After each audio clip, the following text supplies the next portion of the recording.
সব গুণের গুণী তিনি। গীতিকবি হিসেবে খ্যাতি কামিয়েছেন, অভিনেতা হিসেবেও তুখোড়, ক্যামেরার পেছনের কাজেও দক্ষ। তিনি নিজের মতো থাকতে পছন্দ করেন, নিজের রাজ্যেই তিনি যেন রাজা। নিজের মতো বলেন, লেখেন, নিজের মতো চলেন। তার নিজস্ব একটি ভাষা আছে যা অন্য সবার থেকে সম্পূর্ণ আলাদা। তিনি মার্জুক রাসেল। গীতিকবি ও অভিনেতার ব্যক্তিগত জীবনও প্রভাবিত করে তরুণদের, সেই সঙ্গে তাকে নিয়ে অসংখ্য কৌতূহল ভক্তদের। এর মধ্যে অন্যতম তার চিরকুমার থাকার কারণ। এবার বিষয়টি নিয়ে কথা বলেছেন মার্জুক। সম্প্রতি একটি গণমাধ্যমে দেওয়া সাক্ষাৎকারে বিষয়টি নিয়ে খোলামেলা কথা বলেন তিনি।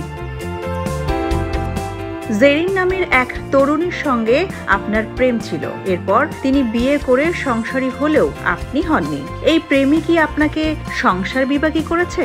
আপনার কি সংসারী হতে ইচ্ছে করে না? সংবাদ মাধ্যমের এমন প্রশ্নের জবাবে বরাবরের মতোই স্বভাব সুলভ ভঙ্গিতে মার্জুক বলেন, ওইটা একতরফা ছিল, আমার তরফে, ওয়ান সাইডেড। কিশোর বেলায় প্রকৃতি আমারে দিয়া ওই পাগলামি করাইয়া নিছিল। বিয়ে না করলেও দাম্পত্য জীবন নিয়ে দার্শনিক টাইপের জবাব দিলেন মার্জুক। তিনি বলেন, দাম্পত্য জীবন আর সংসার জীবন এক নয়। একলাও সংসার করা যায়, কাজ করবে, দূরে একলা থাকলেও আমি সংসার বিভাগী নই। নানু, মা, বোন, ভাইদের নিয়েই আমাদের সংসার। দাম্পত্যে জড়াইতে প্রথম চেষ্টা করেছি 1996 সালেই, ম্যাচ হয় নাই।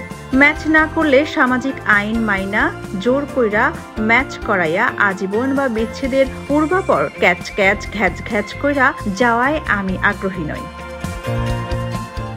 সম্প্রতি মুক্তি পেয়েছে রাজনৈতিক স্যাটায়ার ভিত্তিক চলচ্চিত্র 840। এতে অভিনয় করেছেন মার্জুক রাসেল।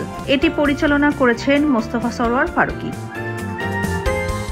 এই চলচ্চিত্রে মার্জুকের রাজনীতিতে সবসময় অ্যাটাক চলে না, ডায়লগ ব্যাপকভাবে আলোচিত হচ্ছে। এই ডায়লগ নিয়ে মার্জুক রাসেল বলেন, কিছুই রাজনীতির বাইরে না। এই হিসাব খালি জীবনের নয়, মরণেরও।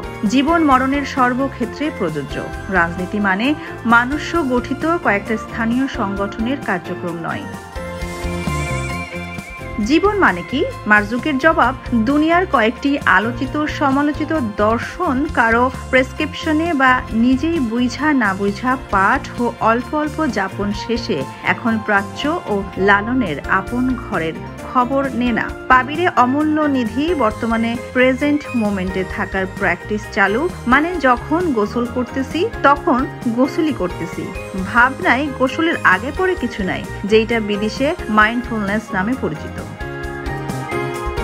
সোনিয়া খান, খবর সংযোগ।